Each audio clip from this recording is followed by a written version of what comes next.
Hi, Misha. Little quick intro here. Mentioned over on the Patreon that wanted to bring back out the LMT Estonian rifle, the variant in the Mars family, the R20. I've had it out a couple of times, but don't really feel like it's had a lot of attention. Plus, with Fox here now, wanted to get his take on this. Of course, it's 5.56 NATO, 223, and nominally an AR, but a piston-driven one. And I have it set up in kind of a light Estonian military style with the Holosun flip magnifier and red dot sight. But I don't have it fully kitted out with all the forearm gobbledygook. I just have kind of rubbery rail covers because, you know, it's my gun and I kind of like it slim and trim like this. So before we shoot it, I'm going to toss this over to Fox, and he's going to give his pre-shooting impressions. Fox, catch. So, you haven't fired it yet. What are your impressions, just, handling it, dry firing it? Yeah, picking this LMT right up as you handed it to me, I have to say this is a gun and AR as it sets would be very similar how I would set it up. I love this Holosun and the magnifier you have on it. And let's go back to slim and trim. My whole hand fits around that. It's really comfortable. And the grip is awesome. And for some reason, I still think that I'm gonna wake up and be a left-handed shooter. I love the fact that it is ambi.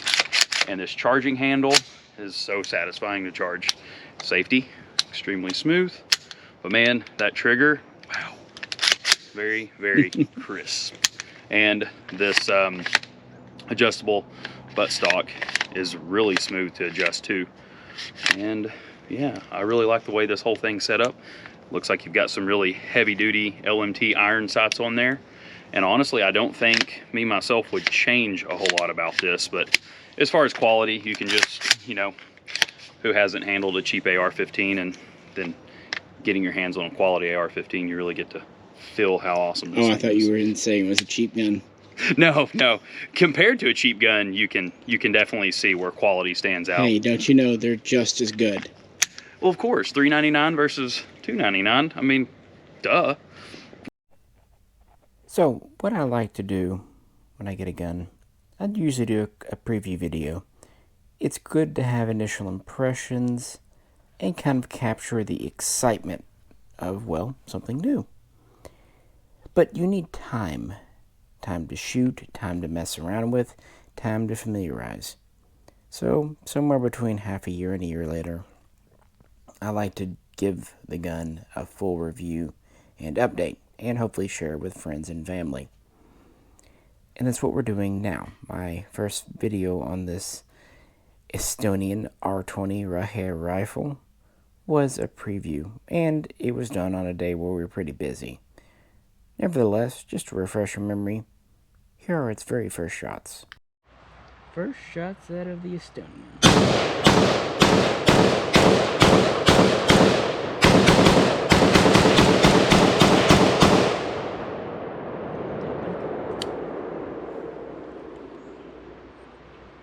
First shot's not bad. Nope. You can really hear the echoing out in the mountains there from back in the spring. We didn't have a lot of time. We put a couple 100 rounds through it. It ran superbly and was a very, very nice gun. I still had the same Holosun 515 optic and flip on it. It came with the sights. And, this is considered a Generation 4 M16 by LMT, formerly Lewis Machine & Tool. And I talked quite a bit about its history and how it became Estonia's new standard issue rifle in video 1. But it really is entering service by the time I have this video out, towards the end of 2022, there are well over 20,000 heavy and light variants, although more to the light, the 5.56 variant, in service in Estonia. And they have options to buy additional rifles up through at least 2026 and they have a contract with LMT to provide parts and support for 20 years. LMT has even partnered with a local company in Estonia to provide service. So they're pretty much in this for the long haul. That's why LMT beat out a dozen plus companies beginning back in 2017 for the trials. What Estonia really was going for, to put it simply, was buy once, cry once.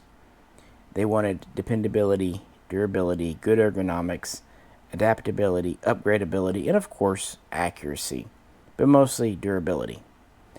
So the rifle, well, they knew they'd have to pay, but they expect them to serve for a good generation. With that, well, this has come out to the range a couple of times over the summer, and here are those clips. LMT.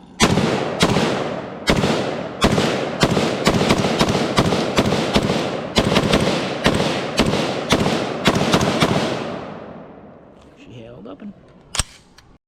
Before we get too deep into the video, quickly, if you could, please do like, share, subscribe. That's really important right now. And if you'd really like to help us out, check out the link to our Patreon page. Let's get on with it. LMT. Helps if I take the safety off. I like that you can have the safety on without it being cocked too.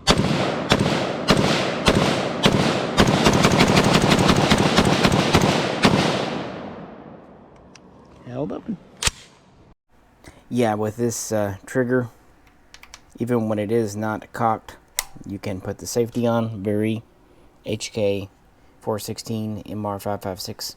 It also kind of inspires the safety to be put on even when it's not, because you know on a standard AR, if you have the hammer end cocked, you can't put the safety on. I don't know, just an observation. Not a bad one though. And that gets us up through, well, the last 3 range trips. And here are the first shots from me with this current trip. Estonian.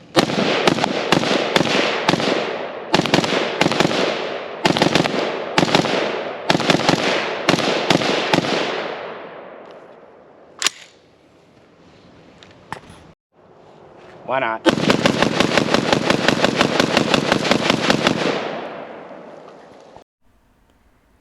It continues to be fun. It's always been a smooth rifle, but with hundreds of rounds down the pipe now, I think it's even smoothing out. And actually the ejection seems to be becoming very consistent. You know, this is the full-size R20. It has a 14.3-inch barrel, chrome-lined 1-in-7 twist. It has a Generation 2 LMT gas block, complete with bayonet lug. It is a short-stroke gas piston, external style, but it's only a single position regulator, something that might seem a little odd, but they had their reasons. Now the R20S, the shorter barrel version, 12.2, it has the 2-position regulator. And you might wonder, well, why would they have 2 versions, only about 2 inches different? Well, the R20S is meant to run a suppressor, and the R20, generally speaking, is not, although this PW, pin and welded device that comes on to give it an overall length is compatible with a suppressor. So you can still put one on the longer barrel. By the way, this is a medium, almost medium heavy. And this is a more or less carbine length handguard, but it's their monolithic system, all part of the upper. And it has the, not quite what I would consider QD barrel, but easily removed, and it's a modular barrel assembly. Heck, you could even switch between direct or internal piston and the short stroke external style by getting a different assembly from LMT. Of course, this feeds from standard AR mags, so on and so forth. Okay, so I've been hogging this gun long enough. We've teased it. It's time to finally let Fox have some fun. Fox's very first time with the LMT. I got all tactical for this. He told me to throw the mags on the ground.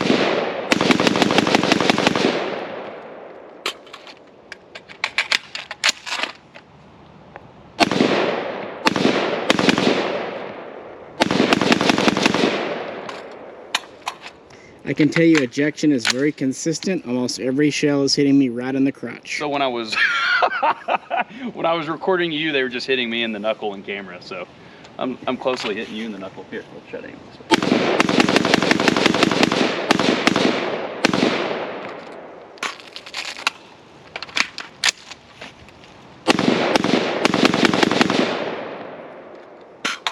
It's very consistent ejection.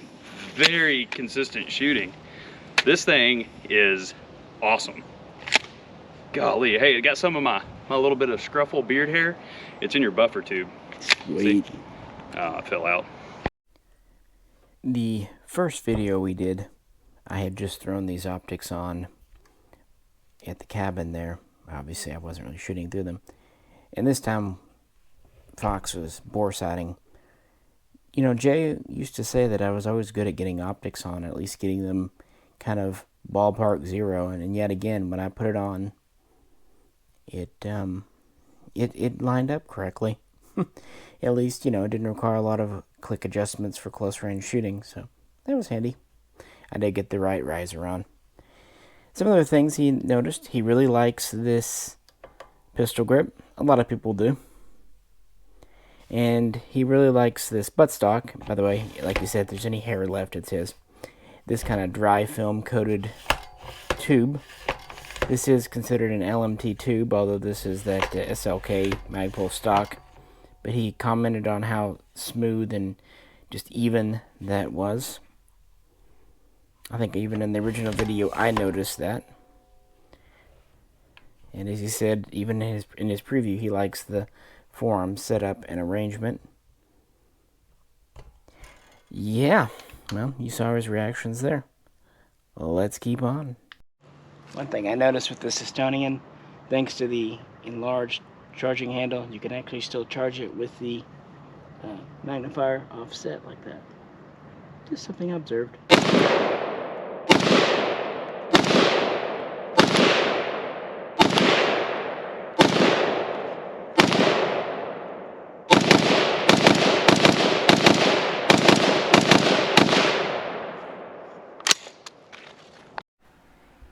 And me commenting about the rear sight, the flip, and the charging handle is exactly why you just need time with any gun to really learn those small things. Because it's something I didn't notice during the first couple of range trips. And it's probably nothing, but it's little things like that. Either you figure out, you learn to adapt, or sometimes with different guns you figure you don't like.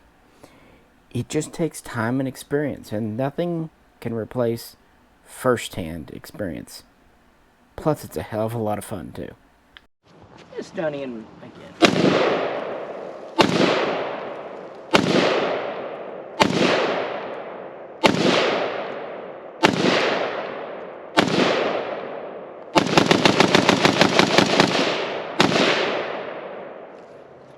Fox is gonna give the LMT another go.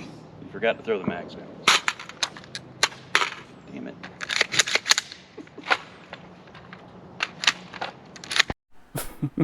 They're throwing the mags thing and all that. That's just becoming a kind of a meme. Hey, they're his mag poles, so why not? By the way, yeah, these come with Gen 3 mag poles. I just grabbed a metal mag for this table talk, but yeah, just good standard. And those are the Estonian military mags for right now. They might replace them later. Same goes for these Holosun sights. These are good sights, but let's face it, a bit economical. Their attitude is, well, we're spending a lot on the rifles, reorganizing, retraining right now. We're going to maybe save a little bit with the optics. If they last 5 or 10 years, great. After that, maybe we'll replace them down the road. Again, that's the idea for the Estonian Defense Forces. They expect to be running these for many years to come. Alright, Fox with the LMT.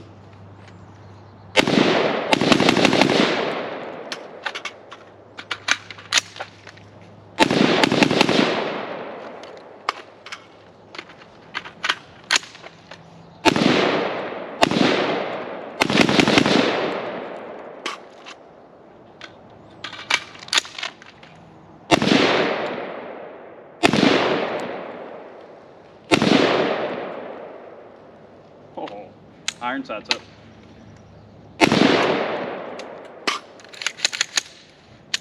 God, it shoots so good.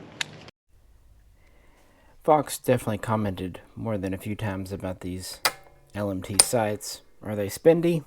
Yeah, but for them they come with the gun. They are good sights according to him, though. I can believe that. And he is a big Holosun fan.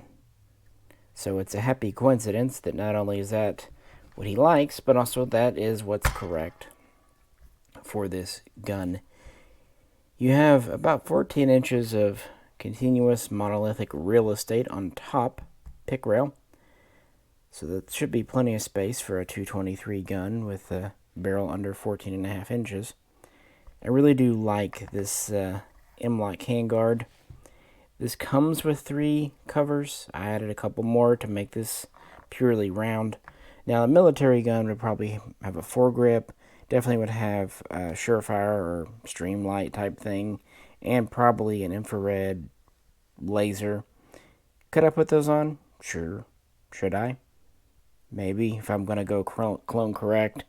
But it's my gun, and it's so comfy to shoot just this way. One funny thing, too, there's a sticker. Is it on this side? No, it's on the other side. Of course it is. It's like when you're working with USB, it's always the other side, even if you flip it 3 or 4 times. The QR, the IUD sticker.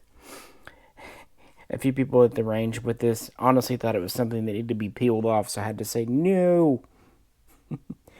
Of course, that did lead to kind of the conversation, is the extra money worth it for the Estonian R20 reference rifle over, say, the standard Marzell? We definitely talked about it. But before we kind of talk about our conclusions, let's continue running rounds through it, because that's kind of what we're here for. Estonian.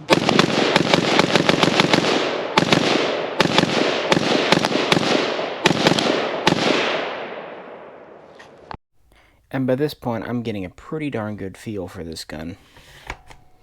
This 2-stage trigger is decidedly a military trigger.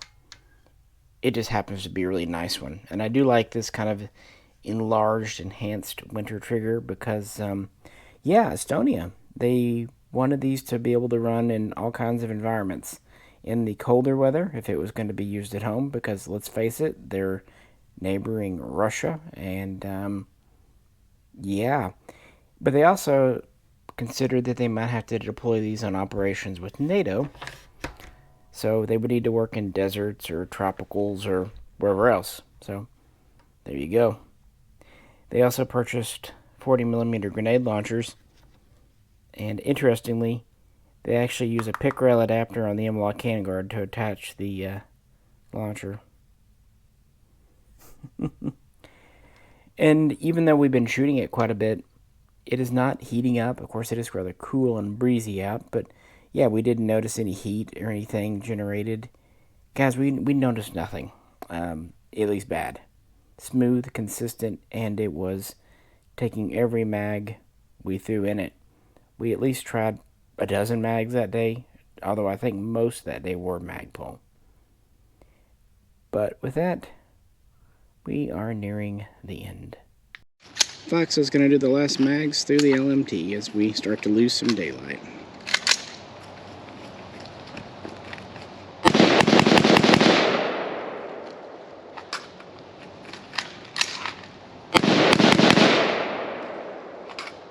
He's after that Mr. Bucket again.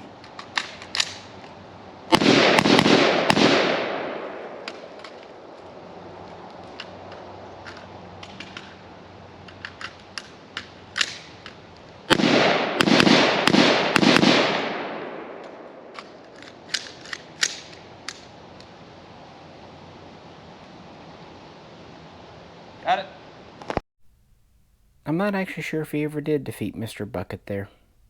Maybe next time. Another successful range trip, and now Fox got to try it. I am not surprised, but he really did like it. This seemed like something that would be up his alley.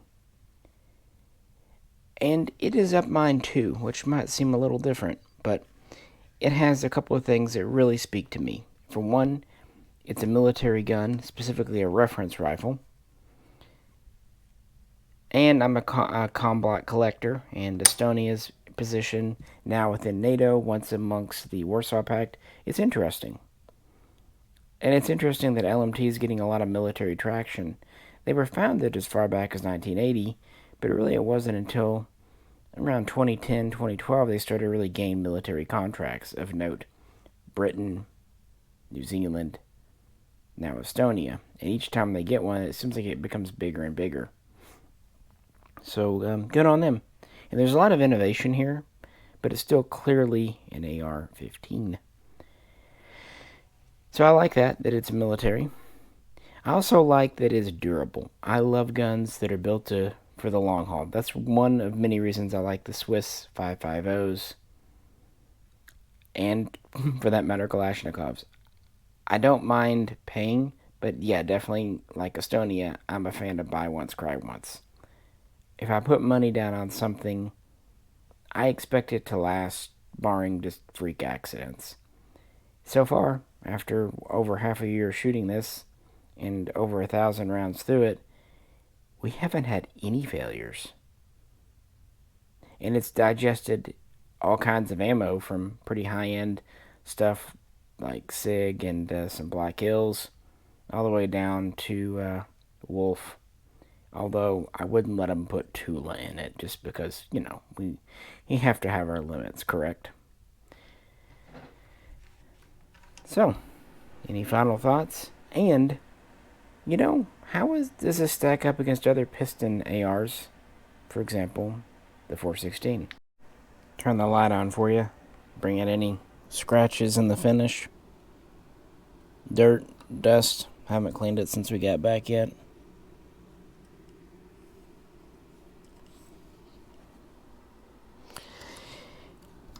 It's said that these have pretty thick anodizing. You know. It's also that the bolt is a hard chrome, old school style. The barrel, while it isn't cold hammer forged, well, that's what the Estonians spec'd it out as, so I'm sure it's a good barrel. I really am. You do get chrome lining, not nitriding, so there's that.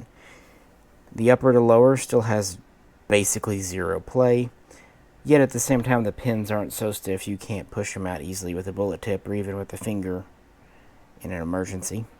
Easy enough to get to the gas piston system for cleaning. Just press it in, pop it out. Stock is fine. It's a, Magpul stock. I think we all kind of were impressed with the trigger. I do like that you can hook the sling several different ways. You can go around the stock, you can hook it back here. There's QD sockets up there. It's nice. Is it as nice as the price tag would kind of lead you to believe? Well, maybe. Maybe not. Depends how crazy you are. Flip it over so you can look for any wear and tear on this side. Compared to the standard Mars L, which is of course available in multiple different configurations, this is several $100s more. And to be honest, what you're really getting is just the clone correctness. A lot has to do with this gas block featuring the lug, being a Gen 2 but a single position, having this 14.3 barrel that is factory pin and welded with the suppressor compatible flash hider. That's all stuff that doesn't really objectively add to a civilian's shooting experience, just like with the sticker that's on the other side of the mag well. But for people wanting an R20, you almost have to have it. And so LMT, as far as making a clone, has done a great job, aside from this just being semi-only versus select fire. It's made by the company, so if they say this is how we're speccing out the guns for Estonian military forces, who are we to argue? But if you're just wanting a Mars L, you can probably get something a little better, I'm not going to lie, for less money. So objectively, if you're just a shooter, there's really no reason to get this gun over other LMTs.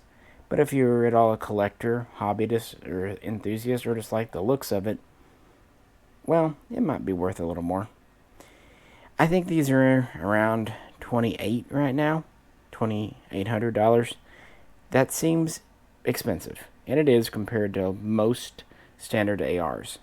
But this isn't most standard ARs. It has the monolithic upper, fully ambi lower, enhanced things like the pistol grip. Again, a very nice barrel. And of course, it is a short stroke gas piston, not a direct. And it does have the enhanced bolt grip. Now, this isn't LMT's fully enhanced bolt grip. It's kind of a halfway point that Estonia spec'd. And you do get the LMT sights, and those are not cheap. But comparing it to something like the HK416 or MR556, funnily enough, someone asked that in our last video, leaving a comment. I just read it today, and that's something that Fox and I asked each other while we were at the range with this. My conclusion, I think this is better than an MR556. However, you may disagree because my reasons are probably not yours. Don't get me wrong, the MR556 is a damn well-made gun. This actually reminds me a lot of it, from the nice finish, the tight upper to lower fit, the safety that can go either way, and I would say the triggers are roughly equal. Maybe the HK's is slightly better, but I don't know. I would say the original MR556s came with nice sights, but the newer ones either don't come with any sights at all, or you get, I think it's Troy sights, so I would give the edge to this. I also like the monolithic nature here in the QD barrels more than the HK system. And I find this easier to disassemble. I also find this much better balanced. Even though this is a medium, maybe medium heavy barrel, the MR556 specifically is kind of a pig. It is a heavy gun, especially out front. And it's kind of a bulky gun. This is much slimmer. And while it's not lightweight, it to me balances better and just feels better. It feels more like a military gun. Well, the MR556, it's meant to be more of a match target gun, and that's what I mean. In the department of accuracy, the MR556 might outshoot the R20 here. But that's not something I can determine, and Fox himself is not a bench shooter. He's more of a run and gun shooter. And as time goes, maybe we'll do more. But that seems to be where the MR556 has its strength. But that does come at a cost. For example, the MR556 barrel is not chrome lined, at least not normally. So that does turn it off for some people. And whereas this is basically an exact copy of the military Rahi, the R20, the MR556 is intentionally from HK, not a 416. So you have to put quite a bit of money into it to turn it into one if you want to do that, or build from a kit. And finally, while this one seems expensive at say $2,800, that's a drop in the bucket for what an MR556 usually goes for. On a good day, they're at least $3,000. I've had them sell for as high as $6,000. Not me asking that, that's just what they went for. They're spendy, more so than this. I really do think for the money, this is a better gun. And I think it's a more, I don't want to say military tested gun. Let's put it like this. The HK416 has went through a lot of military testing. The HK MR556, not so much. And if LMT is to be believed, the R20 here is built the same, with the same quality parts as the Estonian military rifle. So if that's to be believed, everything on this, except for the semi-auto lower, has gone through the same rigorous testing as the military version. So I feel like this has just been put through the ringer more, and I like that. So there you go. Probably not a surprise, but my pick is I would take this over an MR556. And I've owned 2 MR556s in my life. And while Fox has not owned an MR556, he has shot them. And I think he still feels like the HK is slightly nicer in the fit and finish department. But he agreed too. The Estonian LMT here has kind of better balance and, frankly, ergonomics. Then again, though, to be fair, it's a newer design. The HK is coming up on 20 years old, and this is just now going into service. Anyway, it was an interesting topic, but I mention it here at the end of the video. Let's wrap things up. Well, I hope our kind of half-year plus review was worth the wait. I wish I had more to report. No fun failures. It's just a great gun, and everyone who's gone behind the trigger agrees. Is it worth the money? Probably not quite, but these days, what is?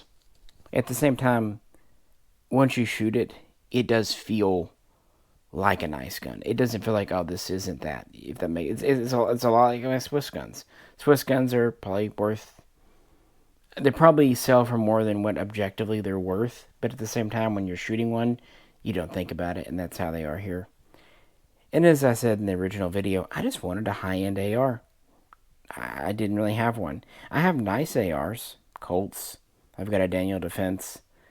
I picked up that Midwest a couple of years ago. Nice guns, but probably upper mid tier. I wanted something that's maybe low top tier. I don't know what you can really describe it as. But I would say outside of a fully custom built gun, yeah, this is what you're going to do. And at that point, you're kind of arguing over tenths of a percent in improvement. But, yeah. And there's nothing wrong with inexpensive ARs. But, something like this should last a long time. And it should hold its value very well, too. Who knows how many of these reference guns LMT will make, how things will go, how famous it might get. I mean, with things in the world today, we could be seeing some of these on the evening news sooner or later. What a crazy world we live in. But we did an AK video earlier, so now it seemed only fair to do an AR. At the end of the day, I'm happy I did pick this up. And Fox is too, because he gets to shoot it whenever he wants, and he didn't have to pay for it. So, meh. Alrighty, guys. Hope everyone's having a good week as we move into the holiday season. If you could, please do like, share, and subscribe. And if you'd like to help support the channel, we really could use it right now with everything going up. Feel free to check out the link to our Patreon. But if you can't, I understand. No problem. Just watching, commenting, sharing, that is awesome too. This is Misha, and also on behalf of Fox and friends, we'll catch you very soon next time.